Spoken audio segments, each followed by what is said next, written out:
All right, picture this. Picture a sunny Australian beach, December 1st, 1948. Sounds idyllic, right? Well, it was anything but.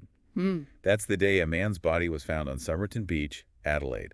No identification, strange items in his pockets, and a cryptic note that would later surface reading, "To Mom should."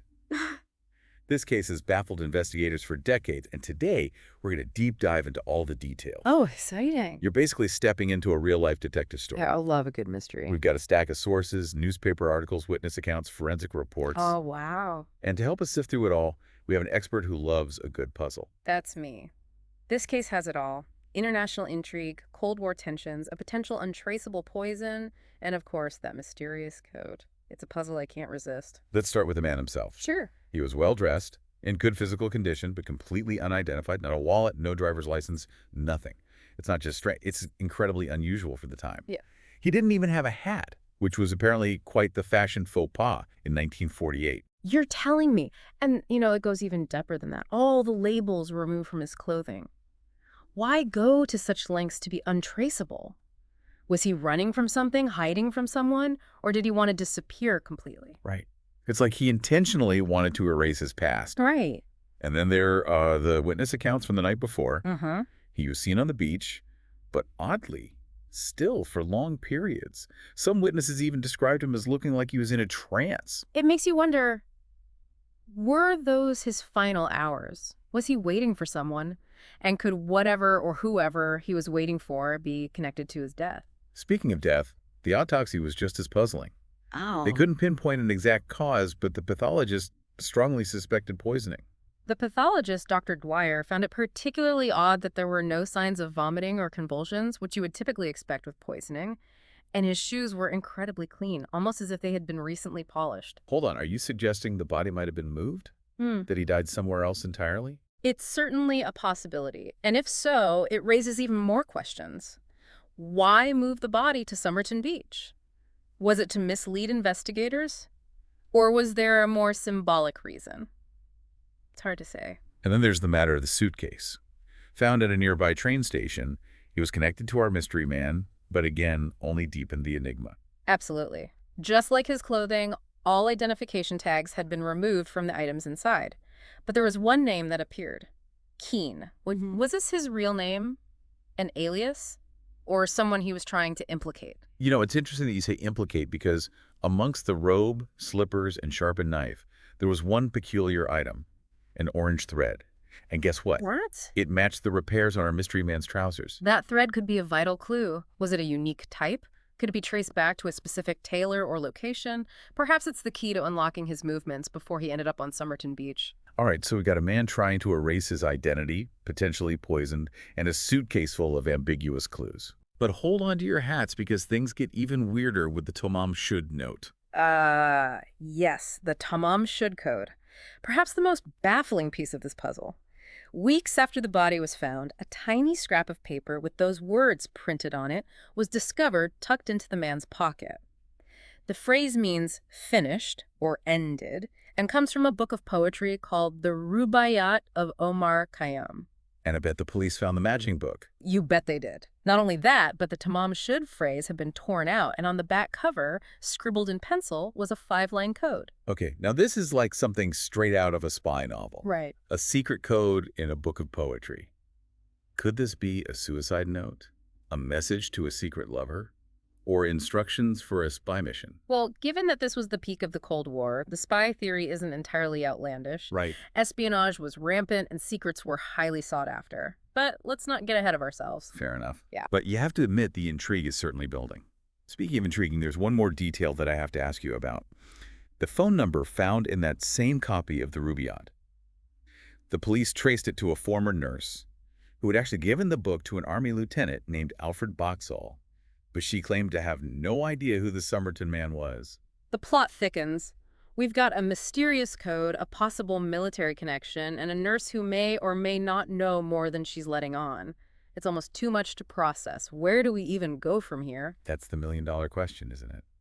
But don't worry, we're just getting started. In part 2 of this deep dive, we'll explore the Somerton man's potential links to espionage and delve deeper into those Cold War connections. You won't want to miss it. I can't wait. Okay, so let's dive deeper into those Cold War connections, because they really do add another layer of complexity to this case. I was thinking about it. In 1948 was a really tense time, right? Hmm. The world was on edge with the Cold War. It almost feels like the perfect backdrop for a spy thriller. It really does. Espionage was rampant, secrets were currency, and trust was a luxury few could afford. Australia, despite its geographic distance, was a key ally of the United States, deeply involved in intelligence gathering and military operations. And remember that top-secret military site we mentioned earlier, Woomera, Yeah. the one not far from Adelaide? Uh-huh. What if our Somerton Man was somehow connected to that? It's not as far-fetched as it sounds. Woomera was a testing ground for rockets and missiles, highly sensitive technology at the time. It wouldn't be surprising if there were intelligence agents operating in the area, keeping tabs on potential threats. And this is where it gets really interesting. Remember Operation Venona? Yeah. The one where the U.S. intercepted coded messages and discovered information was being leaked from Australia to the Soviet Union. That was 1947, just a year before the Somerton Man was found. Exactly. The timing is incredibly suspicious. It suggests that there were breaches in Australian security, and perhaps our Somerton Man was caught in the crosshairs. Was he a spy himself? A double agent? Or maybe he just stumbled upon information he shouldn't have? Okay, that's giving me chills. And remember that Army Lieutenant Alfred Boxall, the one who received the Rubaiyat from the nurse. You mentioned he had an intelligence background. He did indeed. Boxall served in a special operations unit during World War II, a unit known for its covert activities. Now, there's no concrete evidence directly linking him to the Somerton Man, but the connection is hard to ignore. All right, so we've got a potential spy, a top-secret military site, a Cold War climate of suspicion. It's all coming together. Yeah. But what about the nurse, Justin? Hmm. Where does she fit into all of this? Could she have been involved in espionage, too? Justin is a fascinating character in all of this. She claimed not to recognize the Somerton Man, but she gave Boxall the book that ended up with the Mystery Man. And remember, someone was asking about her at a neighbor's house just before the Somerton Man's death. That's right. So she's connected to the book, potentially connected to the Somerton Man, and someone was looking for her. It's like she's at the center of this web of intrigue. Do you think the police ever seriously considered her a suspect? They certainly considered her a person of interest, but they never had enough evidence to formally accuse her. And Justin maintained her innocence, claiming she didn't know the Somerton Man. But there was that curious reaction she had when she was shown the bust of the Somerton Man. Remember, the police said she looked like she was about to faint. If she didn't know him, why such a strong reaction? Right. Some believe it was a sign of guilt, while others argue it was simply a reaction to a shocking image. But if she wasn't involved in his death, why all the secrecy? Was she protecting herself or someone else? Maybe even Boxall. This just keeps getting more and more mysterious. Yeah. So we have a potential spy, a mysterious code, a nurse who might hold the key to it all. Yeah. But hold on, if he was a spy, wouldn't there be some official record of him somewhere? Shouldn't intelligence agencies have his name on file? You would think so, wouldn't you? But the world of espionage is built on secrecy. Identities are fabricated, records are erased, and trails are meticulously covered.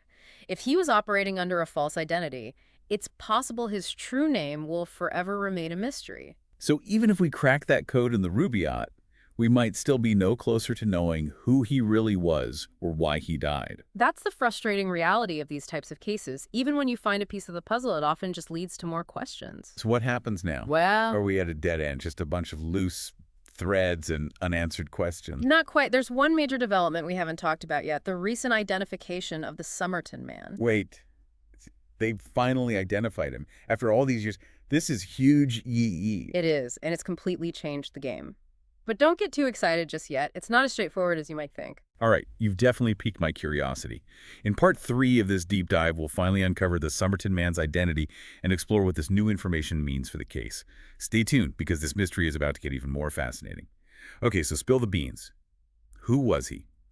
After all these years, they finally have a name for the Somerton Man, right? It is remarkable, isn't it? It really is. For over 70 years, he was just this enigma known only as the Somerton Man. But in 2022, through advances in DNA technology and some incredible genealogical detective work, they finally identified him as Charles Webb. Carl Webb.